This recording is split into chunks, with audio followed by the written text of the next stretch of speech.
happening? What's happening? Take 3. What's happening, everybody?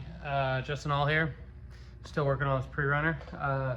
Got the course reports done. I got the top fenders mounted. I'm working on this magical little piece to brace these existing 2 holes there, so I'm not drilling any new holes into it. And yeah, I'll kind of walk you through how I came up with that. First and foremost, handy dandy block of wood. Try to even this out as best as you can to get body lines, but it's hard when these things are all over the place. So just kind of found like a happy portion of where the fender sat. Then yeah, started with tape measure, some, what is this stuff, like 1 inch? Yeah, it should be 1 inch, 1/8 inch flat bar. And she should go essentially right in there. So we'll get a nutsert into that core, a nutsert on the tab there, nutsert on here. They'll all sit up into there. And yeah, just transfer hole or transfer through with a Sharpie through the hole. Get me my mark across here and here.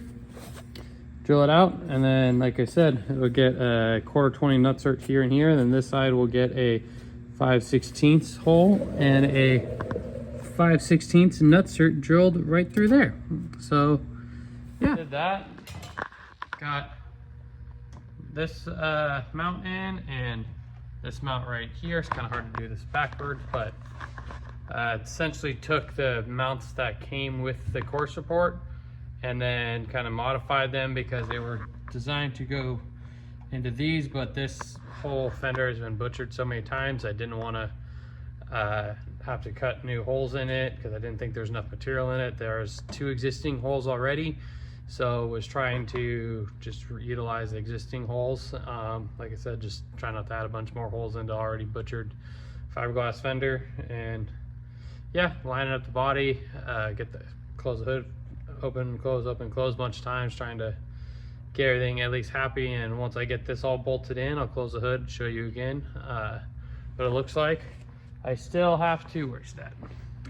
Figure out how to mount this guy in place down here with all the plastic tabs broken off. So not 100% sure that's gonna happen before he gets this thing back around New Year, or just before New Year's. I'm gonna try to kick this thing out before Christmas actually with this work done. I need to get both these fenders mounted and then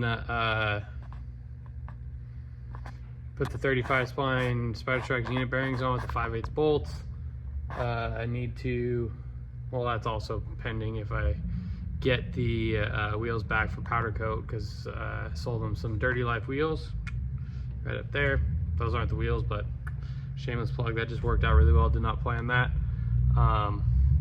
The guy next door to me, just literally across the walkway, is a powder coat shop.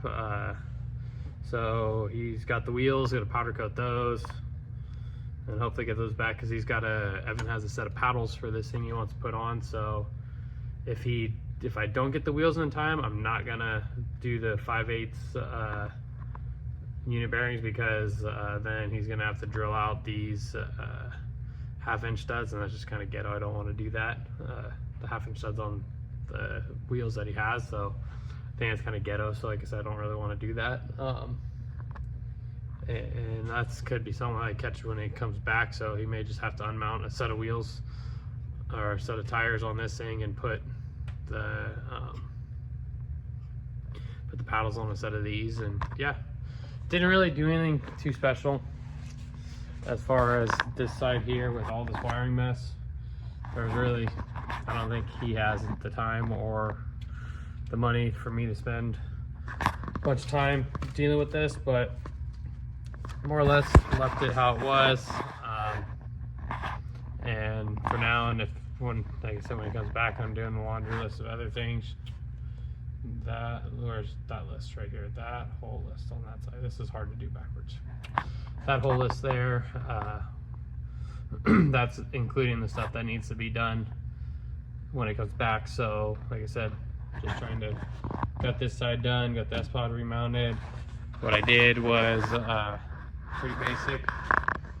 L bracket to there, L bracket up there to there, just enough to support everything. And sometimes just simple is important. How's that say? Keep it simple, stupid, the KISS theory. So yeah, just trying to, like I said, he doesn't want me to do anything crazy elaborate on it. He just wants everything to work right and everything to drive. So trying to still, like I said, do a good job and make things look good, but also I know in the essence of spending money and time, he doesn't want to do all that. So I'm not taking shortcuts, but I'm not going the crazy elaborate way that I very well could do things. But again, at the end of the day, customer gets what the customer wants, and it still looks good, super functional. And yeah, like I said, just plugging away on this, mounting at least this fender tonight, and then hopefully maybe tomorrow night I'll get to the other fender, just because I gotta go to bed, gotta go to work still, so at least work in the morning. So it's been exhausting the last few days, been struggling pretty heavy, not motivated, not entirely sure why, just not super motivated, but plugging along, such is life. Really want to feel like working on my race car, but need to work on projects to fund what I need for the race car. And yeah, it's just sitting right there under the nice car cover. And yeah, like I said, just plugging along. So keep adding to this video and keep on watching, guys.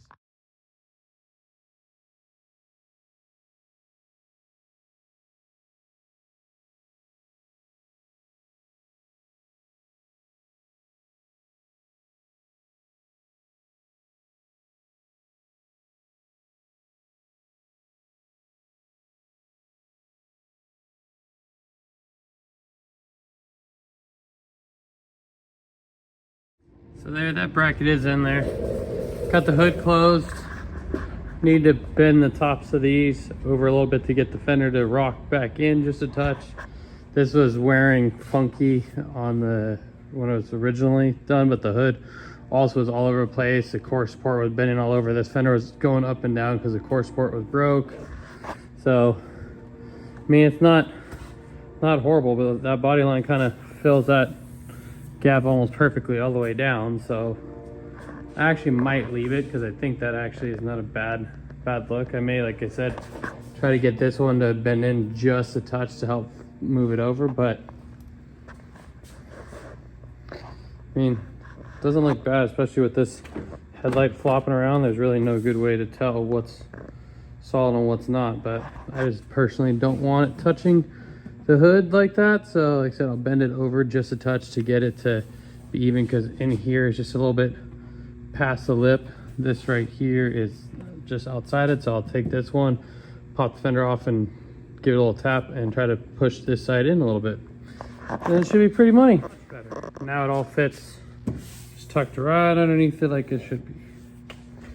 Sure, didn't take much, just a little bit of tapping. It kind of helped this out a little bit here, made this look a little bit nicer, and yeah, not too bad. Absolutely hate dealing with fiberglass, but this one came out pretty decent. Like I said, it pretty easy, trick little mount. I'll have to copy the same thing when I do the other side. This is already pretty broke out, I'm assuming, from the 40s coming up in and kissing it. It probably will need to get cut off, but that's Evan gets to figure that one out. Or when I redo a shock mount, if I end up redoing one of these shock mounts, I can cycle everything and go from there and see how it works. See if the tire actually fits in the fender well. But judging by how much is rubbing and how bad the fiberglass is kind of tearing off on both sides, my guess is the tire doesn't quite fit and it's been self-clearancing itself, but that's okay. We'll get it figured out. So driver's side, or well, no, I lied. Passenger side, fender, core support in, hood latch in, hood hinge in, fender mounted. This side's done. Off to go do the driver's side. Probably gonna call it a night.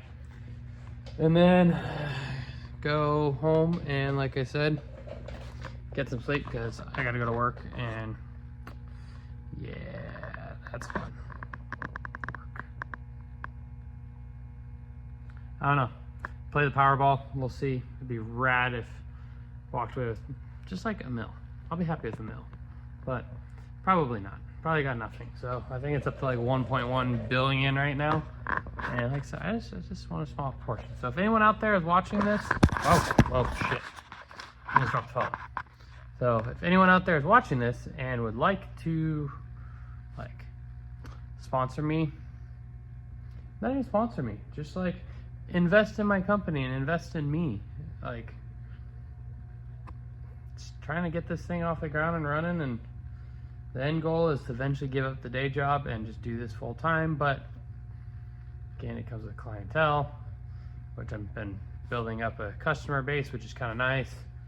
I have quite a few different accounts, different places, so I can order parts, order fluids, order fucking just about anything that I need for customers' builds. And like I said, the goal is to eventually do away with the day job and do this full time as long as I can sustain life. And yeah, just want to build cool things, fix cool rigs, and yeah, we'll see. Well, like I said, keep on watching. We'll keep adding to the video.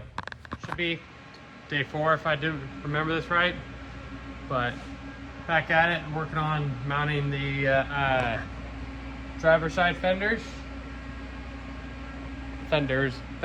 only one, but I got it all into place for the upper mounts. Gonna get those welded in place, and then once those are welded in place, put the fender back on, and then work on that same little funky shaped piece that I made on the lower mount on the passenger side, and then hopefully get this fender done tonight. And yeah, just keep plugging along and try to make things happen.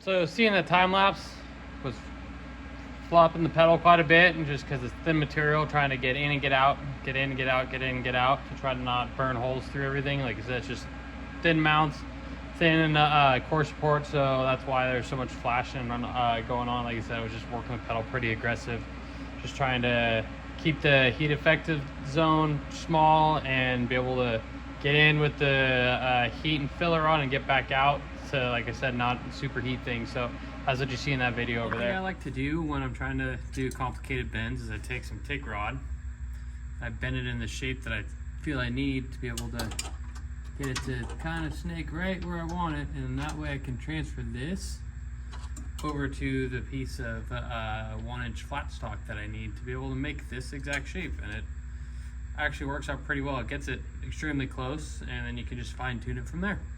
Little trick.